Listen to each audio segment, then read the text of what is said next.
Welcome to Uncommon Sense, where we do our best to make it common again. I'm your host, Adrian Alquist, and today I'm joined by Alyssa Bormes, who is a lot of things.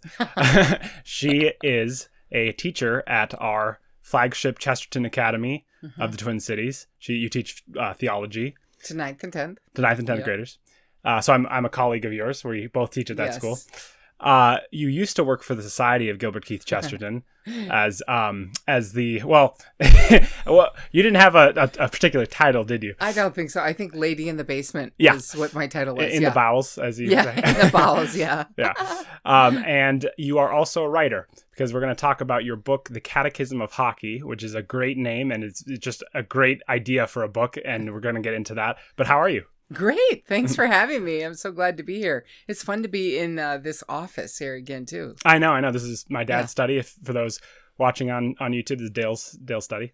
A lot of Chesterton stuff in here. Yeah, there's a lot. I forgot how full it was, but it's fun to be back here. I used to work in the basement of the house when the Chesterton Society was much smaller. And anyway, so I would be up and down the stairs every now and then to ask your dad a question or something. Yep. Great. We're so thankful for that, because if it wasn't for you, we probably wouldn't be where we are today, honestly. Well, yeah, I probably did most of the heavy lifting, obviously. Thank you for saying so. I used to play around as a kid around the basement, I remember. I know.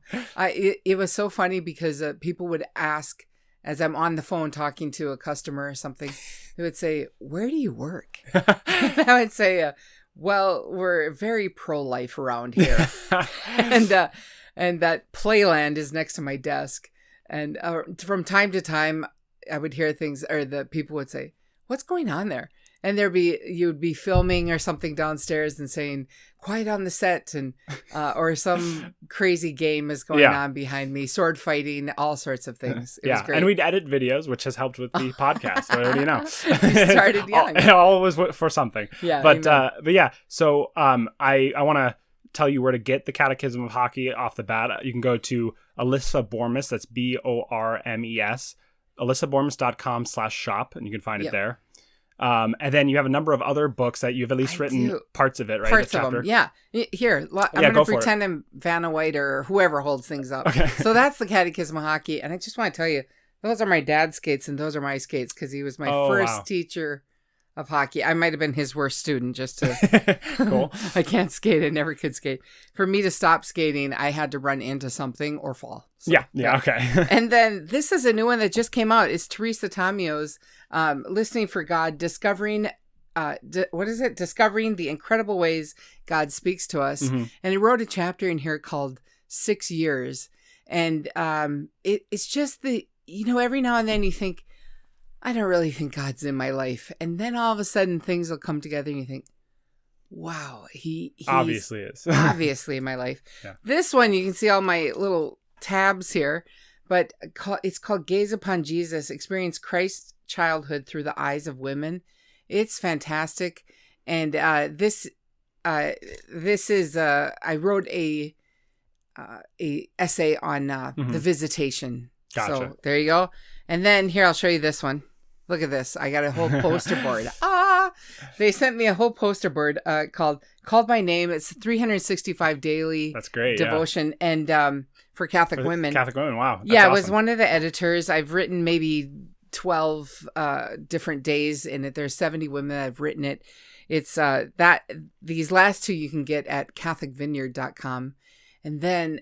Can you also get it at sophiainstitute.com? Yeah, the Sophia Institute is Listening for God. We get them all over, right? Gotcha. So that's Sophia Institute. The other two are catholicvineyard.com. Awesome. With wine, women in the new evangelization. Yeah. And then we have, I'm going to just give you one tiny preview because it's so good.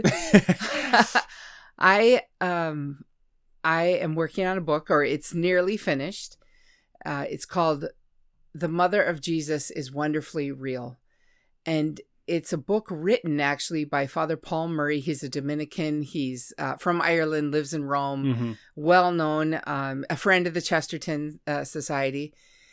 And he wrote a letter to my little niece in 2010 because she had been teased for wearing a necklace of Mary A bunch of little girls teased her at this little day camp, and she was so sad and just didn't think Mary was real because that's what they said, right? Right. And so my sister tried to console her and couldn't. I tried to console her and couldn't. She didn't want to hear anything I had to say.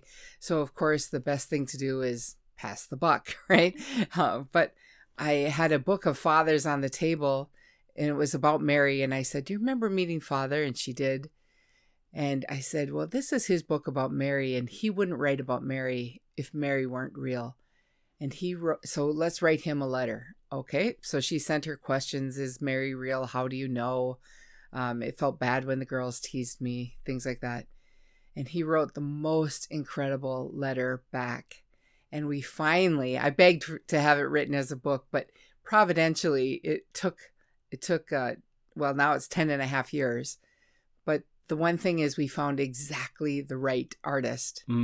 And it's an amazing book. It's a children's book. It'll be a hardcover with a dust jacket, the whole 9 yards, because it is something special. Wow, that's great. Yeah, I'm really excited. Yeah, this might be a long one, so strap in because we're talkers. We've done a couple of other interviews, and they've lasted quite a bit of time. Could go all night. Actually, I have one more thing I have to say before we officially start the interview. We haven't started yet. Oh, okay. Fine. But it's more for our listeners because the week after this, we have some homework for you. We're teachers, so everyone needs some homework. If you haven't, watch Mary Poppins, the Disney movie Mary Poppins, because after the week after this, I'm going to be interviewing my brother Julian Alquist, and we're going to be talking about the theology of Mary Poppins. He's written some stuff about how the movie is analogous to the Blessed Virgin Mary, or at least Mary Poppins is analogous to the Blessed Virgin Mary. So it's a great movie, so you should watch it anyway. Maybe if you've already seen it, watch it again, because it's a very seemingly not just shallow movie for kids, but it's not at all. It's a great movie. So that's what I wanted to say before I get into it. But now we can talk about your. But wait, I don't want to start the interview yet. Okay. I want to second what you've had to say. Okay. Is I've heard Julian speak on his Mary Poppins theory, and at first you think, well, isn't that a little ridiculous? Yeah. And then he starts, and your jaw is slacking agape. Yeah, because absolutely. It's so beautiful, and you think, how did I not see that? Yeah.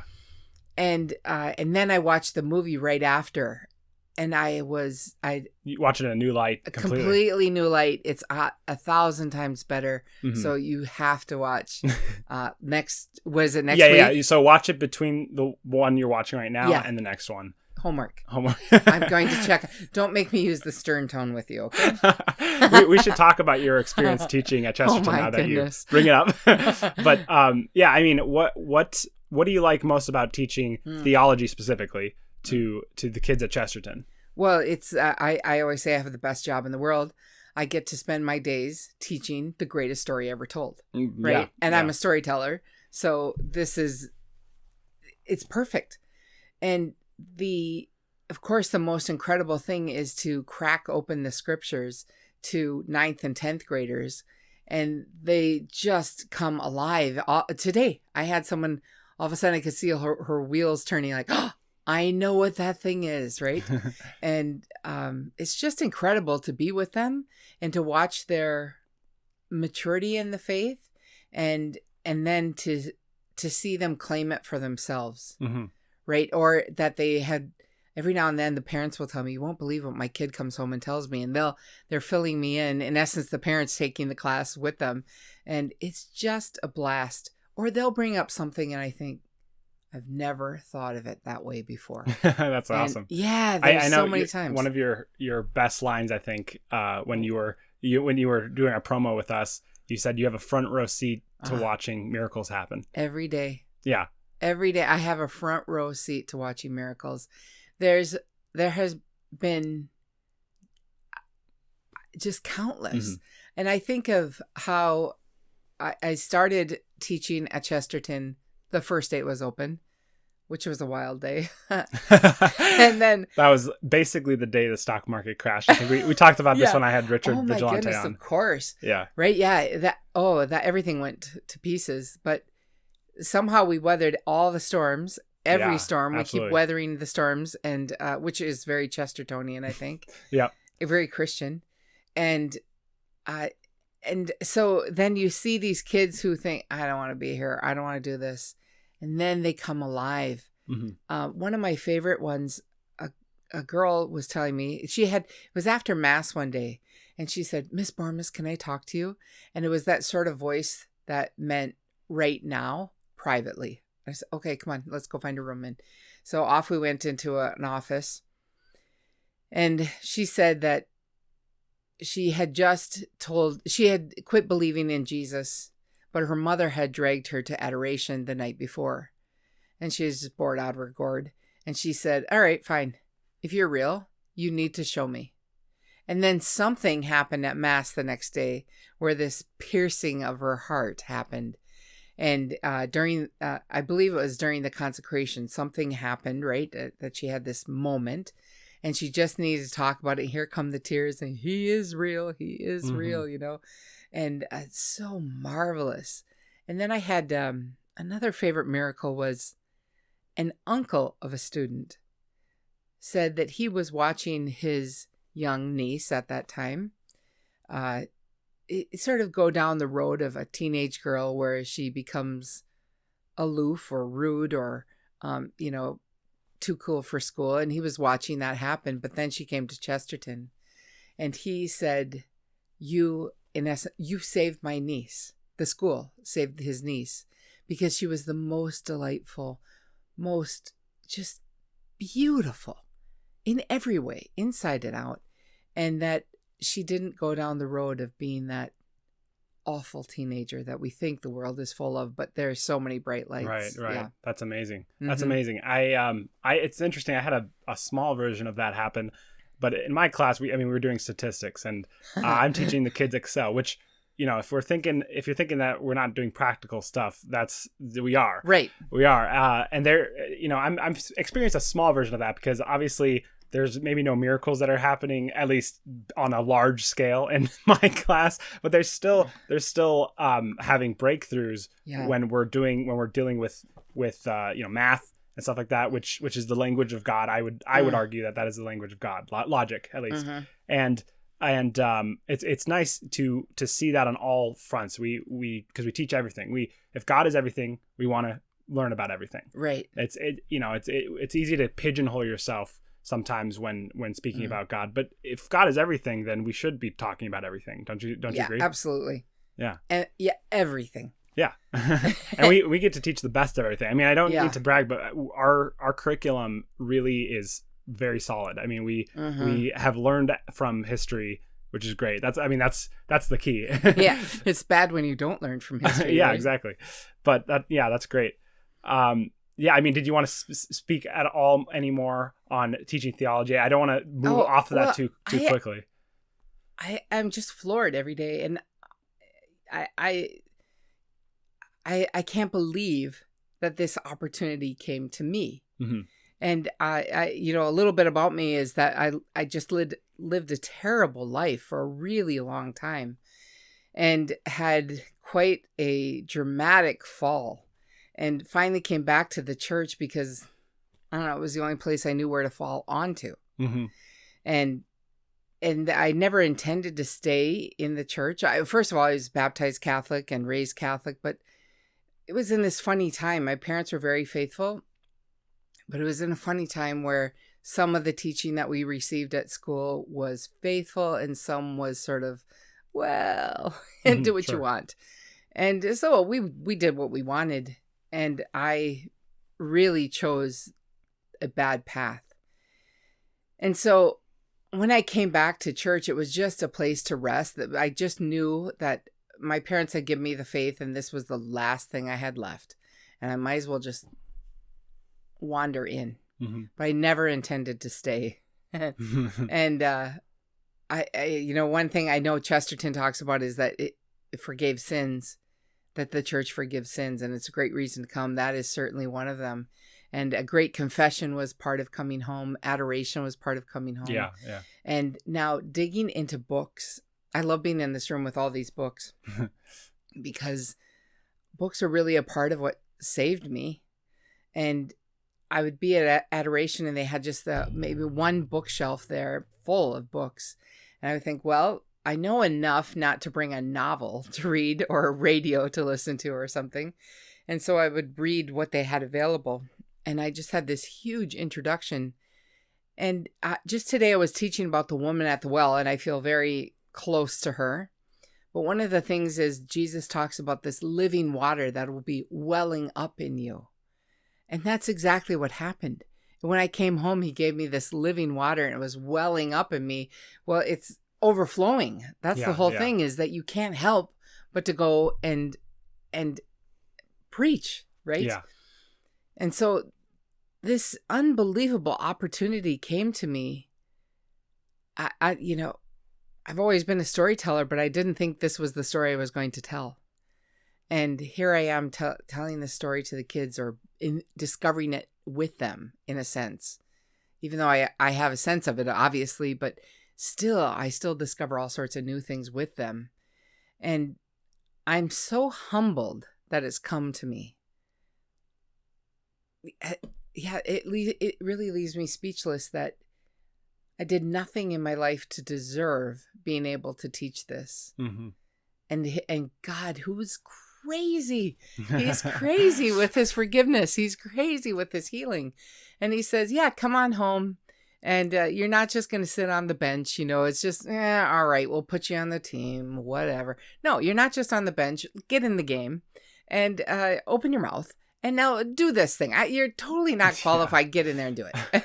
Okay. Yeah. Well, but I've heard you teach though. I never personally had you as a student, right. But I've heard you teach, and it's. I mean, I love how you teach the faith with such gravitas. I mean, it's really something. I mean, I wish I could teach math that way. I know it was great. I want to tell the story. I was going to be late for class one day because tending to society needs. Right. And I call you and I ask, hey, can you cover for the first few minutes of my class? Right. And you're like, yeah, absolutely. Happens sometimes. Right. But I get there and you're explaining to a student who had asked, I wasn't there, but I think the student had asked, why can only men be priests? Right. Right. That was, I think, what the question was. And can you give the answer that you were giving, which was pretty amazing. I mean, it was great for a statistics class. So. Oh, really? That's so much fun. Well, first of all, here's my shameless self-promotion. It's in here. Okay, good. Yeah, it's in the Catechism of Hockey. Catechism of Hockey, yeah. Well, one of the things when someone asks me a question, I usually like to just ask some other question about sports or some other thing. And hockey is a great one. And so I'll ask, I have a question for you. What is the ultimate reward in hockey? And every time in every single crowd I've been in that I've ever asked that question, they come up with the Stanley Cup. And I'll ask for dissenting voices. I'll ask for even the shy people. Okay, the loud people, you now be quiet. I'm going to ask the question again. We're going to have a pause because the shy people don't want to talk. But I would like the shy people to answer as well. They answered the Stanley Cup. And any last chance for dissenting voices. And it's not available to your daughters, right? It's not available to your daughters. There's no woman who's won the Stanley Cup. There isn't a woman who's played a season of hockey. I think there's some women who've played men's hockey and for exhibition. There might even have been recently a woman who played one game. Mm-hmm. But to take the beating that you would have to in men's hockey, that's a rough sport. And it's not available to our daughters. But if the Minnesota Wild win, which, come on, let's go. If they win, I'll say, we won. We won the game. And that the all-male hockey players take nothing from me. In fact, they serve me. Mm-hmm. And I go to the sacrifice of the game to be there, to watch them, and that they're serving me, and that we won, right? And then I talk about the church, and I'll tell them, first of all, spoiler alert, the ultimate reward in the church is not the priesthood, but the priesthood is only available to men, and that they serve us, but that the priesthood isn't available to all men, right? And the Stanley Cup is not available to all men. Exactly. Yeah. If you have one leg shorter than the other by a long shot, you're not going to win. If you're not going to be making the long shot. You won't, no, the long shot, slap shot, none of it. But if you have all the talent to be a hockey player, but you happen to be born in a place where there's no ice, too bad, right? If you are blind, you're not going to win the Stanley Cup. If you have Down syndrome, you're not. If you're, I forget, in the book I mentioned something, the shortest player who's won the Stanley Cup and the tallest. There's not a lot of really tall hockey players. Mm-hmm. So there's a certain height that probably your odds of winning a Stanley Cup are nil. Right. And that many are called and few are chosen to win a Stanley Cup. Yeah, and this goes for most sports. Most sports, yeah. And with the athletic battle, you have the athletic battles, and the priesthood is a spiritual battle. Yeah, amen. Yeah. And that you go, and the place of the sacrifice is the place where all of these men are. Mm-hmm. But that's not an offense to me. That's a gift to me. And then they're serving me. And then if we talk about the priesthood, it's not available to all men, right? If your Down syndrome brother or something is not going to be a priest ever. You're someone with severe mental disabilities, or right, you're just not going to be a priest. And then many are called and few are chosen. You might be perfectly sound mind, everything, but that you're not chosen. Right You just might not be chosen. And so it's not available to all men. And the Stanley Cup is available to an elite group of men who hone their skill over a lifetime. This is available to an elite group of men. And but then here's the other thing. It's not the ultimate reward. That is the ultimate reward in hockey, is the Stanley Cup. But the ultimate reward in the church is the crown of glory at our death, God willing, right? Well done, my good and faithful servant. And that is, in a certain sense, even more available to our Down syndrome children. It's more available, in a sense, to the people with severe mental disabilities or physical disabilities or something, right? It's almost more available to them because of the cross they've had to carry. Yeah. And I don't want to miss the parade. If, let's say, you one day have a kid and they are a great hockey player and they win the Stanley Cup, they get the Stanley Cup for 24 hours. I don't want to miss that parade. You invite me. I want to be there at that parade when they have the Stanley Cup in their possession for 24 hours. Yeah. But more than that, I don't want to miss my students, my friends, my spiritual children. I don't want to miss when they receive the eternal crown of glory. I really don't want to miss that. Yeah. And that, I mean, that's what you said to the students, and that was an amazing way to start the class. Yeah. Couldn't follow it up. But yeah, I mean, I think it's saying, why can't why can't women be priests is kind of the same thing as saying, why can't men deliver baby? Why can't men give birth? Right. And it's because, like you said, there are certain things that only some people can do. Mm-hmm. And again, not all men. But I wanted that was a great segue into the Catechism of Hockey, because you were explaining this to the students. You had already written about it, which is great. Mm-hmm. And what else are major points that you talk about in this book? Man, it was sort of an accident how it all happened. Yeah, I remember you telling my dad that you wanted to write a book. Right. The first day I met your dad was an interview for the Chesterton Academy. Yeah. And at some point in the interview, I began telling them about the book, because we just got talking. Actually, about 5 minutes into the interview, your dad goes, can we just talk? Why do we have to have an interview? Can we just talk?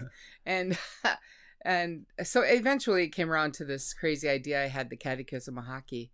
And the reason I chose hockey is because in hockey, there's major and minor penalties. And when you get one, you go to the box, right? And mortal venial sins. Yeah. I like that analogy. Box, I remember this one. Yeah. Yeah. But I end up talking about the deposit of faith, the rules, relics are in there.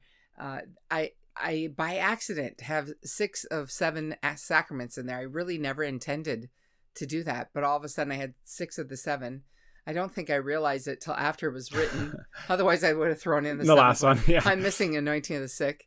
But I suppose that's getting your teeth fixed or something in hockey. That'll have to be the second one, the sequel, and you'll have the second period. Yeah. The second period. Yeah. And you'll have to include the pun HE double hockey stick somewhere, which Right. I contributed that pun. Exactly.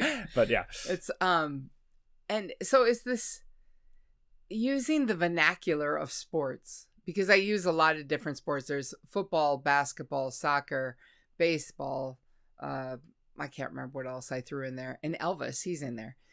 You can't really catechize without Elvis, can you? Absolutely not. And that sports are the vernacular. It's one of the things that we can get along about pretty much. And that I can be proud of my team. I can, my team can be the best in my eyes, right? And all sorts of things. So we use this vernacular sports, and then oddly enough, I pick my kids' team for them at birth. Right? I'm gonna put the little Vikings onesie on them at birth, or the Gopher onesie, or whatever. Yeah. And I pick the team for them at birth. I catechize them to their age level as soon as I can. And then at a certain point, they have the choice to go for a different team if they want. No, they don't. All right. We don't want converts like that. Converts away from the faith. I know. I understand. Yeah. But they do develop free will. Yeah, they do. Yeah. So you might have a Vikings fan that turns into a Packer fan or something. Although I secretly, is this secret? I secretly had a little conversion experience at the Lambeau Field. I'm just gonna say that. I keep that quiet. I mean, that's kind of why I like the Packers. Yeah, honestly. I know. Yeah, because they're kind of Catholic. Yeah. My. Well, one day we'll do another podcast. Yeah. Okay. So the. By the way, that's the extent of football that I know. I mean, I don't know it. Well, that's sad. I know, but I want to say, I mean, it was interesting how you said that sports are something that you can get along with, because I mean there is a certain amount of competition in sports. Right. Who knew? But it could be healthy competition. A lot of it. Yeah. A lot of times is healthy competition, right. And it's, I think when the competition grows outside of sports, that where it becomes unhealthy, because we understand, I mean, at least it's contained in sports. So, we get it. It's a battle, and then when it's over, right? But I think a lot of times people are treating life like sports, which becomes a problem, right? Or at least the competitive side. Yeah. If they drew the other, like the analogies that you're bringing up, that would probably benefit them. But they've only taken the competitive aspect and then applied it to politics and everything, how they deal to marriage. Think about, I always have to be right. Yeah. It's not that we're in this together. I need to be right and overpower you. Yeah. No. That's not it. This is cooperation. And it's a battle too. And that's, life is a battle. And I think it's Fulton Sheen, and I can never find, if someone has this particular footnote for me, or source. One night I was listening to Fulton Sheen years ago, and he said, all teenagers are looking for something to die for. And what he meant is to give their whole life to. And that's why they'll give their whole life to a sport. And everything, because they want to leave everything on the field. But that, and then that's great. But now we need to elevate that. Take what they already love and elevate it into the faith, right? Right. And great preachers do that all the time anyway. And so I use the sports as the vernacular, but then it always is turning to say, you're already teaching your children this in sports. Exactly. Now teach them the faith. The faith is very easy to teach, but we neglect it. Wow. Yeah. That's awesome. Yeah. Thanks. Your dad published it. Yeah. I know he wrote a foreword for it. Yeah, he wrote a foreword. I read it, and it's nice. It's nice and succinct, and it tells what you need to hear to read the book. Yeah. I can't remember where he says it, but it's the new rule book or something. Yeah. Anyway, I don't remember. Yeah. Well, it's very Chestertonian, because how do you think of the Catechism of Hockey? How do you think of using hockey as an analogy? Yeah. But you were talking about how it is the perfect sport to use as an analogy. Very Catholic. Because it's got as you said, it's got the penalty box. It's got fighting in the thing, at least in men's. And you go into the penalty box with a penalty. Yeah. And you come out without one. What do you know? Yeah, but you have to do the time, and then there's no unresolved sin in hockey, or frankly in any sport. Yeah, because when you get the penalty, you do your time right now. I know, and it's interesting how Protestants have a aversion to. I don't want to throw Protestants under the bus all the time, right. but it's true in this instance because a lot of times they don't have confession, right? And I don't know what the problem is. Once you use hockey as an analogy, it all makes sense. It all makes sense. I mean, no one's complaining about going to the penalty box if you've actually fouled, and then when you get out, you don't have the penalty. It just makes sense, right? Yeah, and you're free. Yeah. You know, at the Minnesota Gopher games, go Gophers. That's my college. Yeah, so, that's right. Yeah. Yeah. Did you ever go to a hockey game there? I did no. not. Okay, I did not. Really? Edit that out. I went to the career fair that was in the hockey. Oh my gosh, arena. I went to the career fair. Of all the things I didn't do in college was go to the career fair. The only time should have. The only time I've gone to a football game was the welcome week. It was fun. They had parachuters come in. But yeah, that's sad. Yeah, I know. Well, we should really do skeletons in the closet. Do some I'm telling you, heavy editing right there. Anyway, no. So at the Gopher games, when the other thing too you do when you are in the penalty box, you're making your team play shorthanded, which is exactly what we're doing when I'm not in a state of grace. Yeah. I'm making the church, play shorthanded. That's amazing. Yeah. Yeah. And then, so the penalty is over, and the skater comes back onto the ice, and the announcer says the Gophers are at full strength, and the crowd yells back, "They always were." Oh, right. Wow. That's fantastic, right? Because in God writes straight with crooked lines. And that the sin is gone, right? The healing, that the sin. Yeah, it's been forgotten about, right? Yeah, and then to a certain extent, the temporal consequences might remain, right? In a certain sense, there's still a broken window, right? When you're a little shaver, you break the window. So now you have guys with tired legs, or you've been scored against, or something like that, and so there's temporal consequences to it. But the penalty is gone. You're free of the penalty. That's fantastic, right? Yeah. And that is the church, and that we imagine if one day just this archdiocese of St. Paul, Minneapolis, if one day this diocese played at full strength, every Catholic was in a state of grace. That'd be pretty powerful. Transformative. And think of the nation. If one day we could all be in a state of grace, how transformative that would be. Yeah. And then much less the whole world, right? Yeah, absolutely. Fantastic. Yeah. Yeah. We make our team play shorthanded because we don't resolve our sin. And so how many times a year do I have to go to the penalty box, right? The confessional, whenever you need it. Why drag sin around?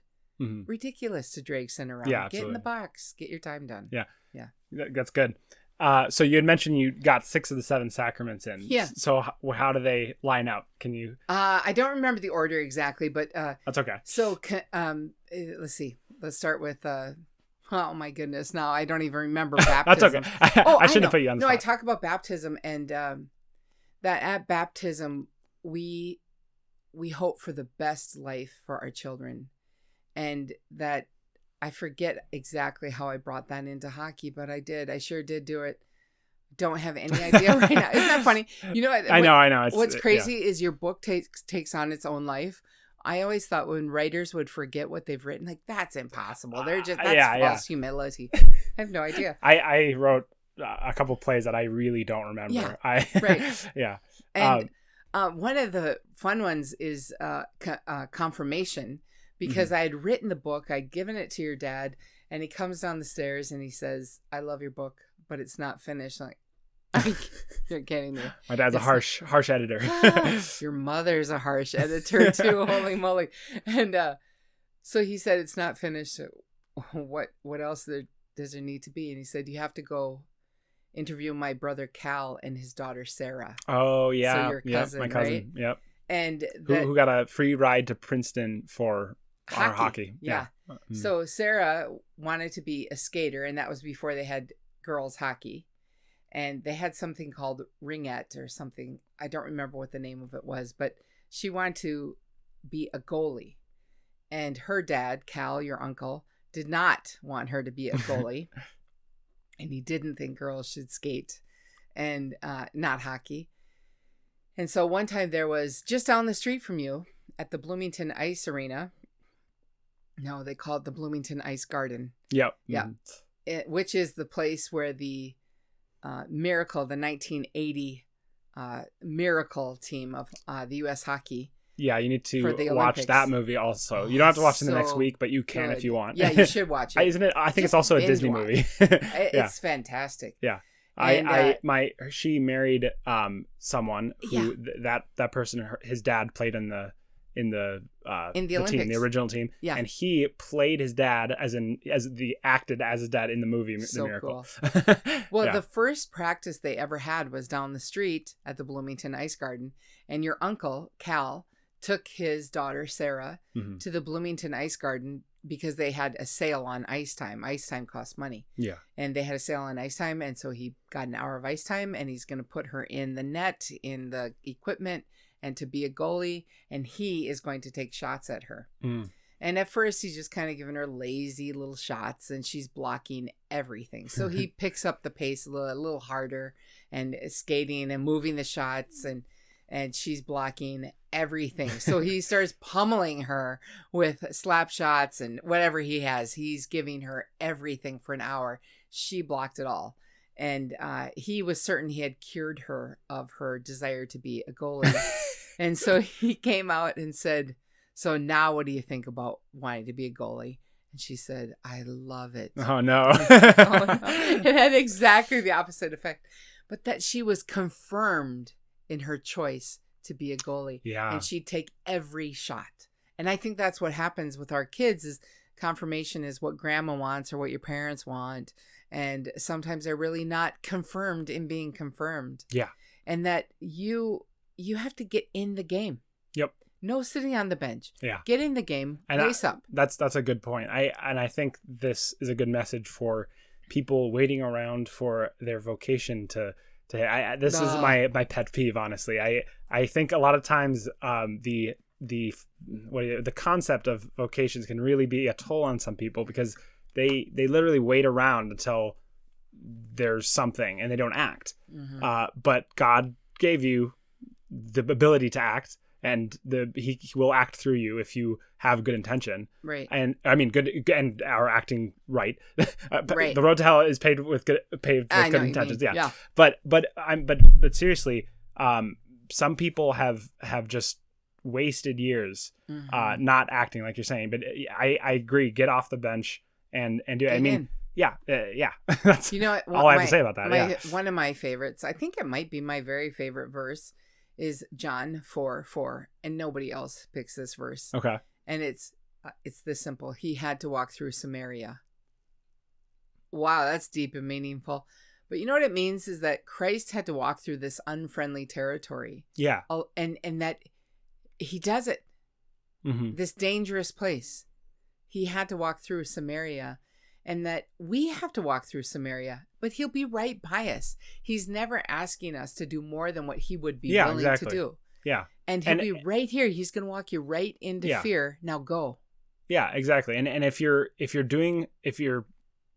pursuing something that is good with a good intention, then you're not going to, you're going to be following your vocation. I mean, a good, counterexample is Jonah, who was acting, but at a certain point he was running away from something. Right. So obviously if you're pursuing something to run away from something else, maybe not that. But if you were drawn to some career path or something like that, I mean that's you're not going to be punished for that. No. It's going to maybe be hard, depending on what you pick, but there's not going to be punishment. You haven't chosen something that God doesn't want. That's what I think we should be talking, and this is one of our other colleagues' points, Dr. Chastik, who I hope to have on at some point. He talks about how we should be talking about vows instead of vocations. And what is the vow that you're going to make? When you make a vow, that's pretty. The definition's pretty clear. Vocation can get hazy sometimes, hazy. and there's a reason the church doesn't really talk about vocations. Right. Well, in a certain sense, they do, right? In a certain sense, yeah. The buzzword. Right. But yeah, you have to exactly it. You have to take a vow. Exactly. Right. Yeah. Yeah. Absolutely. And one of the things I think of is I remember hearing this in a homily, and I use it all the time. Are you willing to burn the ships?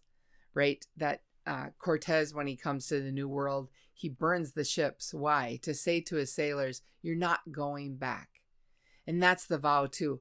If you are going to take a vow to be married to somebody, if you're not willing to burn the ship, it's probably not a good time to take the vow. Yep. Right? So there's no way out except for through it. Exactly. All the way to the end. And I think that we, as Chesterton would say, that there's frivolous divorce is caused by frivolous marriage. Frivolous marriage is caused by it's frivolous divorce causes frivolous marriage. That's what it is. Yeah. That's what it is. Yep, exactly. And that because I can get a divorce so easily, well, I might as well get married. Yeah. I once heard someone say that marriage is like waffles. You throw the first one out. No, it absolutely isn't like waffles. Yeah. You don't throw the first one out. Oh, well, that didn't work out. Exactly. No, it's not like waffles. It's a vow. Yep, exactly. And that's why we should talk about it. We shouldn't be I mean, some people get married and say, and this is some people. They're like, this is good for me right now. That's a no-go. And I'm sure our listeners, don't really fall into that category, but you might hear that. And that's not what a vow is. A vow is forever. It's till death do us part. Yeah. Yeah, that's crazy, isn't it? And which is so wild. I think this is the other thing too, is it's so Chestertonianly wild to take a vow or to jump headfirst into something that you fear or don't know or not qualified for. Anything worth doing is worth doing badly. Yep. I think of that of my teaching. I don't think I'm the best teacher. I'm sure there's better teachers than me out there. Absolutely, same. And but he's asked me to do it somehow, so I just jump in head first. Here we go. Let's go. I'm ready. Yeah. Or frankly, I'm not ready, but I'll do it. Yeah. And I just and you don't do it badly, you do it well. Well, thank you. Just want to clarify.